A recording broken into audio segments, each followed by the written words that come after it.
Армысыздар, құрметті әріптестер. Менің есімім Нағашыбай Сейсенбек, тарих пәнінің мұғалімімін. Ал талаштың баласы жиналса, төр ұстаздікі демекші. Өз елімнің тарихынан сыр шертетін тарих пәнінің мұғалімі мамандығын таңдағанымды мақтан тұтамын. Өзімнің 8 жылдық еңбек өтілімде көптеген толағай жетістіктерге қол жеткіздім деп айта аламын. Мысалы, көптеген семинарларға қатысу арқылы тәжірибе жинақтап, сол тәжірибемді мектепшілік, аудандық, облыстық деңгейдегі әртүрлі семинарларда өзге де әріптестермен бөлістім. Көптеген аудандық, облыстық байқаулардың жүлдегері атандым.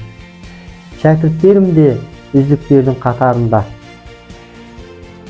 Екі оқушым Зерде республикалық кіші ғылыми жоба бойынша аудандық кезеңнің 1-ші орын иегерлері.